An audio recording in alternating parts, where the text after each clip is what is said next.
오늘도 주님 사모하는 마음 가운데 주의 제단에 나와 하나님께 예배드리는 성도 여러분, 하나님께서 베풀으시는 은혜와 축복 받아 누리는 복된 시간이 되시기를 주님의 이름으로 축원을 드립니다. 9월입니다. 아침 저녁으로 날씨가 달라졌습니다. 새벽 기도를 위해서 집에 나서면요, 몸에 부딪히는 기온이 다릅니다. 시원하고 상쾌한 바람이 코끝에 불어오고요. 아침에 나오는 이게 그냥 기분이 좋을 정도로 상쾌한 날씨입니다. 지난 여름 폭염으로 또 집중호우로 정말 어려움을 겪었습니다. 기후 위기의 무서움을 새삼 느끼게 하는 여름이 아니었는가 생각을 합니다. 그러나 이제 아침 저녁으로 완전한 가을입니다. 이 가을과 함께 이번 주부터는 창조절로 접어들었습니다. 창조절은 우리가 아는 것처럼 하나님의 창조의 섭리와 인류 구원의 역사를 신앙적으로 되새기는 그런 절기입니다. 하나님께서는 그 말씀과 극진한 사랑으로 이 세상과 우리를 창조해 주셨습니다. 창조절 동안 우리와 모든 생명을 내신 이 하나님이 계시다는 인식을 우리는 새롭게 해야만 하겠습니다. 그리고 이 세상과 내 인생을 하나님이 내셨으므로 그 하나님이 내셨음을 진정으로 안다면 우리는 자연을 마구 해치거나 훼손하지 않게 될 것입니다. 이 세상이 악하게 되어가는 것을 방관하지도 않을 것입니다. 또한 나의 인생과 너의 인생이 얼마나 귀하고 소중한지도 깨닫게 되지고 또 기쁨과 감사함 가운데 살게 되게 될 줄로 믿습니다. 지난 성령 강림절기 동안 우리는 이 세계와 교회 그리고 우리의 삶에서 희망들을 찾아보았습니다. 이제 한 걸음 더 나아가서 이 창조절 동안에는 우리를 창조하신 하나님과 함께 이 희망들을 구체적으로 만들어가는 그런 과제가 우리에게 주어졌다고 믿습니다. 계속되는 이 창조절 동안 하나님의 말씀과 은총에 우리의 인생을 온전히 맡기고 기도하며 나아가는 우리 믿음의 성도들이 되시기를 바랍니다. 우리의 삶이 비록 어렵고 힘든 일이 부딪혀 온다 할지라도 더욱더욱 씩씩하고 즐겁게 우리의 몸을 움직여서 앞으로 나아가십시다. 우리 병석에 누워있는 교우들도 건강한 몸으로 일어나게 될 줄로 믿습니다. 여러분이 꿈꾸는 소망들도 하나하나 이루어져가게 될 줄로 믿습니다. 우리 교회가 꿈꾸며 결정한 대로 변모하게 될 줄로 믿습니다. 이런 창조절을 아름다운 성령의 열매를 맺어가는 저와 여러분들의 삶이 되시기를 또한 주님의 이름으로 축원을 드립니다. 오늘 성서일과에 따라 세 번째 시작하는 이 창조절 첫째 주의 구약의 말씀은 첫사람 아담과 하와가 하나님을 거역하여서 에덴에서 쫓겨나는 이야기입니다. 뱀이 하와를 꼬였습니다. 하나님께서 절대로 먹지 말라고 한 동산 가운데 선악과 지식의 나무의 열매를 먹으라고 하와를 꼬드겼던 것이죠. 뱀의 유혹을 받자 하와는 열매가 보암직하고 먹음직도 하기에 보였습니다. 하와는 그 열매를 따먹고 또 아담에게도 주었습니다. 그러자 그들의 눈이 밝아졌다고 하죠. 동물과는 다른 차원의 존재가 되었던 것입니다. 그러나 이들은 하나님의 말씀을 거역한 벌로서 에덴에서 쫓겨나서 황량한 벌판에서 고통스러운 노동을 하며 살게 되졌습니다. 하비국스란 신학자는 여기에서 영감을 얻어서 뱀이 하는 대로 내버려 두지 말라고 하는 유명한 책을 쓰기도 했습니다. 폴 틸리라는 신학자는 오늘 인간이 하나님을 거역하고 쫓겨나는 죄의 이야기를요 소외로 표현을 했습니다. 하나님께서 자신의 형상대로 지으신 이 야심작인 첫 인간이요 죄라고 하는 현실을 경험하게 되었다는 것이죠. 죄란 게 무엇입니까? 오늘 폴 틸리의 표현을 한다면 소외라는 겁니다.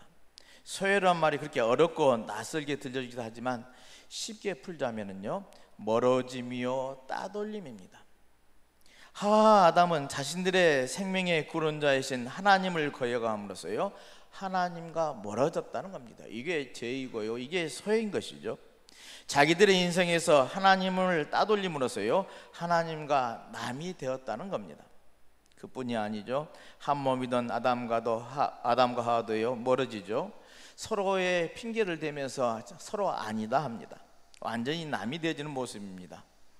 하나님과 남이 되면서 저들도 남이 되어서요 서로 탓하고 핑계를 대는 것이죠.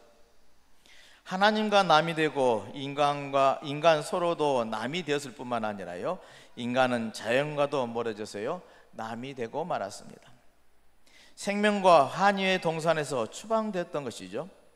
저는 이 에덴 동산을 하나님이 내신 자연의 질서라고 이해합니다. 인간은 자연 안에서 자연의 질서에 따라서 살아왔습니다. 그게 에덴 동산의 복된 삶인 것이죠. 그러나 하나님을 멀리하면서 인간은 자연의 질서를 거스르게 되어지고요 자연을 남으로 여기고 말았다는 겁니다. 그래서 하는 행위가 자연을 착취하는 것이고 자연을 정복한 것으로 나타났습니다. 인간의 삶을 위한 수단으로만 여겼다는 겁니다. 이 결과가 오늘날 생태계가 파괴되어지고 기후위기와 같은 재앙으로 나타나는 것이죠. 이제 올해가 가장 시원한 여름이라는 표현들을요 늘상 많은 사람이 씁니다. 앞으로 가면 갈수록 폭염은 더 길어지고 또 뜨거워지고요 그리고 겨울은 더욱 추워지고 어렵게 하는 상황이 만난다는 겁니다. 이렇게 기후가 재앙으로 다가오는 시대가 우리가 앞으로 남은 시대라는 것이죠. 이런 면에서 오늘 이 인간의 타락 이야기를 읽을 수 있지만은요 오늘 우리는 이것을 총체적인 소외의 이야기로 읽어봅니다. 소외, 곧 멀어지고 따돌리고 남이 되는 것, 이것이 인간의 기본적이고 원초적인 죄라는 이야기입니다. 그리고 이 죄의 밑바닥에는요 먹음직하고 보암직해서 하나님의 것까지도 제 소유로 만드는 탐욕과요 하나님과 이웃을 자연을 나무로 만들고 자기의 수단으로 삼으려고 하는 자기 중심주의가 여기에 담겨 있더라 하는 겁니다. 오늘 또 하나의 본문 로마서의 말씀에는요 아담과 그리스도가 대비되어 나오는 이야기입니다. 아담 한 사람의 죄로 온 인류가 죄에 매어 죽게 되었고 그리스도 한 사람의 의로 온 인류가 생명을 얻게 되었다는 말씀이요 오늘 로마서의 말씀의 주제입니다. 아담과 그리스도, 여기서 구체적으로 시대적인 옛날의 창조 시대의 아담과 그리고 2000년 전의 그리스도의 이 역사상의 인물을 뜻하지만은 않습니다. 서로 다른 인간의 원형을 뜻하는 상징적인 인물이요 아담이고 그리스도라는 말씀입니다. 죄 아래 매여 있는 첫 인간의 원형이요 아담인 것이고요 죄를 넘어서고 극복해서 완전한 인간성을 실현한 두 번째 인간 그리스도가 이 대비되는 말씀이 로마서의 말씀인 것이죠. 이 바울의 이 말씀은요 개인주의로 또 개체주의에 빠져있는 서구의 이론과 사상으로는 이해하기가 어려운 논리이기도 합니다. 어찌 한 사람의 죄로 온 인류가 죄의 노예가 될 수가 있는 것이고 또 한 사람의 의로 온 인류가 생명에 이르게 될 수 있다는 말입니까? 개인의 생각 입장에서 보면 절대 있을 수가 없는 일이죠. 저들의 죄는 나와 상관이 없는 것이고 또 나의 죄도 저들에게 영향을 미치지 않는다고 생각합니다. 그러나 우리 동양적인 사고로는요 이게 진리의 말씀이더라는 겁니다. 우리 동양의 사고에 따르면 일즉 다즉 일이 있습니다. 곧 하나는 전체요 전체는 하나라는 말씀이죠. 제가 대학 다닐 때 한강 철교를 전철 타고 지나가면서요 문득 깨달은 것이 있습니다. 그 철교란 게 무엇입니까? 수많은 철 막대기를 연결해서 다리를 놓아놓은 것이 이 철교인 것이죠. 그 중에 하나가 부실해서 부스러지면요 그만 다리 전체가 무너지는 것 아니겠습니까? 물론 철교는 아니지만 우리들이 잘 아는 성수대교의 붕괴 사건이 그런 모습이죠. 철막대 하나하나마다요 굳건히 제자리에 있는 것, 그것이 곧 전체 다리의 든든함이 되어지더라는 겁니다. 실로 하나는 전체고 전체는 하나라는 이 실체의 경험이요 철교를 통해서 우리가 느낄 수가 있다는 겁니다. 여기서 말하는 그리스도는 그럼 누구입니까? 아담과는 전혀 다른 인물입니다. 아담은 하나님의 말씀을 거역하였어요. 이제 하나님과의 관계를 멀어져가고 떨어지는 소외가 이루어지는 그 존재, 죄인인 것이 아담의 인간의 원형의 모습이 아담이라 한다면, 그리스도는 하나님께 순종한 사람의 대표적인 인물이라 하겠습니다. 그리스도는 하나님으로부터 소외되어 있지를 않았습니다. 하나님과 남이 아니라는 것이죠. 하나님과 하나 된 사람이요 바로 그리스도라는 겁니다. 이 그리스도의 상징은 십자가로 나타납니다. 십자가는 역사상에서 나사렛 예수가 매어 달린 것이기도 하지만, 이 십자가는 종교적인 상징 면에서도 더욱 깊이 있는 생명의 진실이 거기에 담겨 있다 하겠습니다. 앞에 있는 십자가를 한번 바라보십시오. 수직으로는 하늘과 땅, 곧 세상을 잇습니다. 수평으로는 너와 나를 잇고 있습니다. 하나님과 인간이, 인간과 인간이 서로 이어진 것이요 십자가의 상징인 것이죠. 십자가에 보듯이 그리스도는 아담으로 인해서 멀어지고 남이 된 모든 관계를요 이제 잇는 것이 바로 십자가더란 이야기입니다. 그리스도는 우리가 표현하기를 참 사람이라고 표현을 합니다. 이렇게 참 사람일 때 이 사람은요 오히려 신적인 사람이 되어진다고 해석을 합니다. 아담이 소외라고 하는 죄를 일으킨 원인은 탐욕과 자기중심이라고 표현을 했습니다. 그렇다면 그리스도가 소외된 것을 하나로 만드는 생명과 구원의 원리는 어디에 있겠습니까? 무엇이겠습니까? 자기를 넘어서고 탐욕을 넘어서서요 자기를 내어준 사랑이 바로 그것입니다. 욕망을 벗어나는 것, 나를 내어주는 것, 이게 사랑 아니겠습니까? 나를 비우고 하나님께 내어주는 것이요 하나님의 사랑인 것이죠.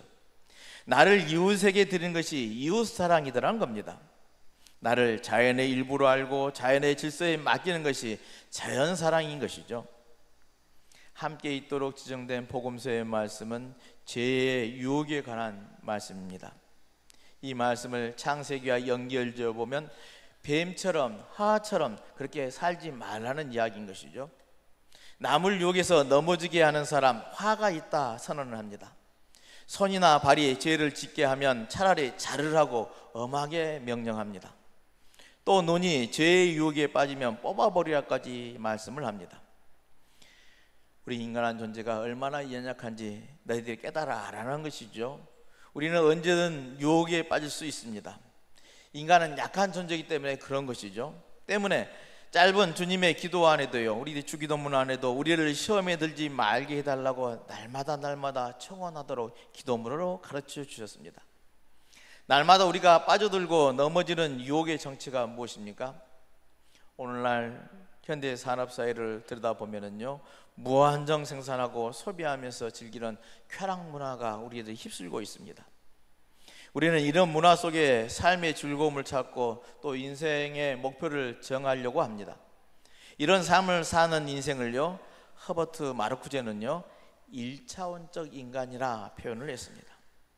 끝없이 소유하고 쾌락을 누리면서 일차원적인 욕망의 삶을 살아가는 존재들, 그게 오늘 현대인의 모습이라는 것이죠. 그러나 이런 일차원적인 욕망의 삶 때문에요 우리는 하나님과 남이 되는 것이고요 이웃과 남이 되는 것이고요 자연과 남이 되는 죄와 비극 속에 살고 있다라고 간파한 것입니다. 오늘 말씀들을 고집어 보면은요 저는 새롭게 변화해야 할 그리스도의 신앙의 모습이 어떠한지 깨닫게 되집니다. 진화론의 이야기를 가져와서 설명을 한다 할지라도요 우주가 생긴 이래 물질에서 생명체가 생겨났다고 하죠. 그 다음에 생명체에서부터 인간이라고 하는 정신을 가진 존재가 생겨납니다. 이 인간은 실로 놀랍게도요 신비한 존재이죠. 진화론으로 아무리 설명해도 설명할 수 없는 존재가 우리 인간이라는 겁니다. 우주의 진화의 정상에 있는 독특한 존재인 것이죠. 때문에 성경은 인간을 하나님의 형상을 지닌 존재, 하나님의 영을 받은 존재로 설명을 합니다. 그러나 우주는 이 인간에 이르는 문제에서 생겨났다는 겁니다. 진화의 정상에 있는 인간이지만 이 인간이 그 문제덩이가 되어졌다는 것이죠. 그 어떤 생물도 하나님을 거역하고 이 세계를 비극으로 몰고 가지를 않습니다. 이 세상에 있는 모든 생물들 중에 어느 누구도 하나님을 거역한 존재가 없다는 겁니다.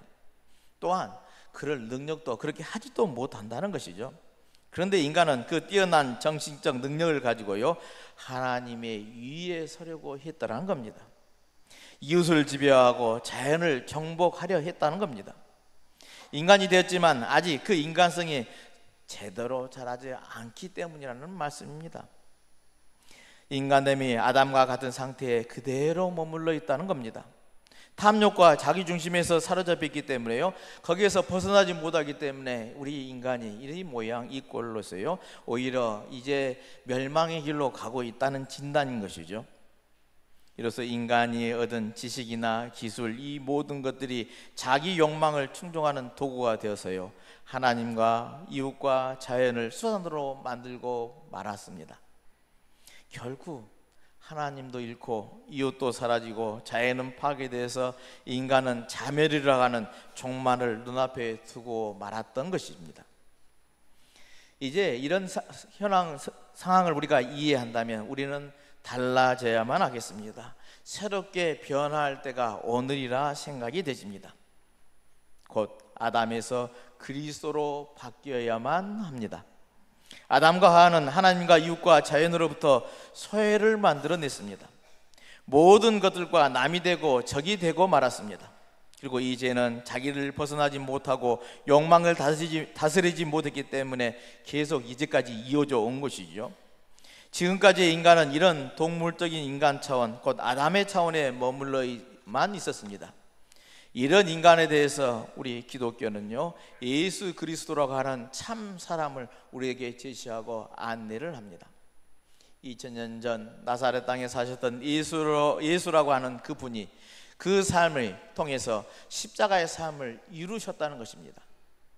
예수는 자기중심적인 인간성을 벗어나서요, 하나님께 순종하고 이웃에게 자신을 내어주면서 자연 안에서 하나님의 은총을 발견했습니다. 그분은 십자가를 통해서 하나님과 이웃을 자기 안에 하나로 통합하셨습니다. 그리하여 그분은 참 사람이면서 신적인 사람인 그리스도 구세주가 되신 것이죠. 욕망을 벗어나서 자신을 내어줌으로써 한 생명을 이루는 사람, 그가 바로 우리들이 믿는 그리스도이시다 하는 말씀입니다.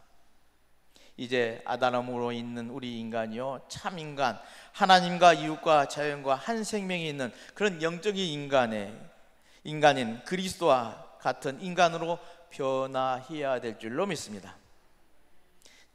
탐욕으로 물들어진 아담의 머물러서는 결코 이룰 수가 없는 일입니다.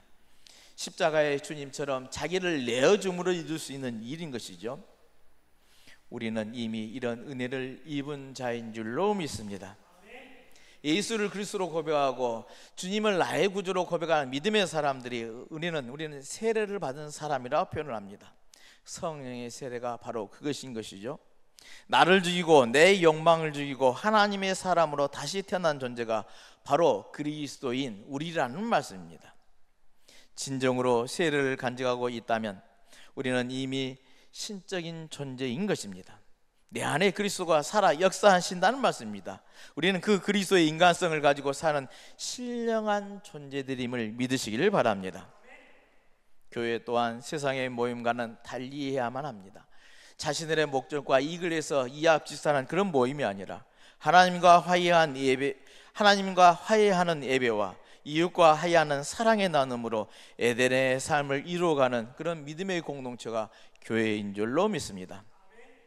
사랑하는 성도 여러분, 이제 이런 모든 인류가 아담에서부터 그리스도로 새롭게 변화하도록 기도하고 일하는 우리 믿음의 권속들이 되시길 바랍니다. 온 인류가 그리스도를 닮아가는 것, 이게 인생의 목적이고 교회의 선교여야만 하겠습니다. 그리고 온 인류가 그리스도가 되는 나라가 곧 하나님의 나라요 진정한 교회인 줄로 믿습니다. 그러기에 이 창조절을 아침 그리스도를 이 땅에 보내셔서 참 인간을 보여주신 창조주 하나님을 찬미하십시다. 그리고 이 그리스도를 따라감으로 참 인간이 되게 하시고 낙원을 되찾게 하신 하나님께 영원토록 영광을 돌리며 나가는 믿음의 삶이 되시기를 바랍니다. 이제 아담에서 그리스도로 변화하는 삶을 살아가는 우리 강진읍교회 성도님들이 되시길 바랍니다. 탐욕을 넘어서 자기를 내주는 이 사랑의 사람이 되어야만 하겠습니다. 이 믿음의 길에 우리 창조주 하나님께서는 은혜와 축복으로 함께하여 주실 줄로 믿습니다. 그런 은혜 받아 누리시기를 다시 한번 주님의 이름으로 축원을 드립니다.